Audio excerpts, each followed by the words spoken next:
मेरा आकलन है ये बदलाव का चुनाव है और सन 52 के बाद मौलिक मुद्दों पर पहली बार मैं समझता हूँ रोटी, थाली, रोजगार, नौकरी, सामाजिक सुरक्षा, इन विषयों पे बात हो रही है। तो उसका परिलक्षण परिणाम में भी आपको देखने को मिलेगा, चाहे फेज 1 हो, फेज 2 हो, क्यूमुलेटिव इसका 14 नवंबर को दिखेगा। लेकिन सर सवाल ये उठता है, आप दल कोई सा हो, मुद्दा बिहार का इस बार एक है। हालांकि सत्ताधारी दल 20 साल से सत्ता में होने के बावजूद भी रोजगार, पलायन, सामाजिक न्याय, भयमुक्त बिहार का वायदा कर रही है।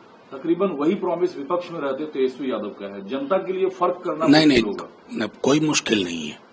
किसने बात की माई बहन मान योजना की? पहले 1.5 बरस पहले 1.5 बरस जमीन से आवाज आने लगी तो आपने क्या किया? बिना ब्लूप्रिंट के 1 टाइम पेमेंट की व्यवस्था की।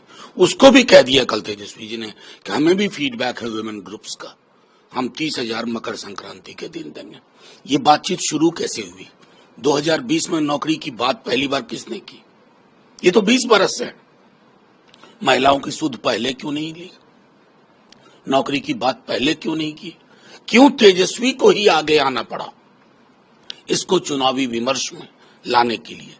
कुंजी यहां।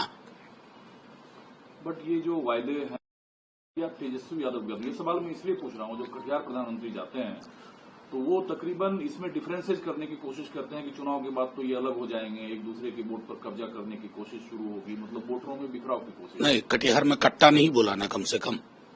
तो मैं तो प्रधानमंत्री जी को थैंक यू मोदी जी बोलना चाहता हूं, क्योंकि वो तो कट्टा क्रूरता वाली जुबान बोलते हैं, अपने स्वाभाविक गुणों को दूसरों पे चिपकाने की कोशिश करते हैं। सीधी सी बात है, हम साथ थे, हम साथ हैं, सबने साथ मिलकर कमिटमेंट किया है ना। नाम चूंकि लीडर के नाम पे जो महागठबंधन के नामित तेजस्वी जी, लेकिन पूरा महागठबंधन इकट्ठा था।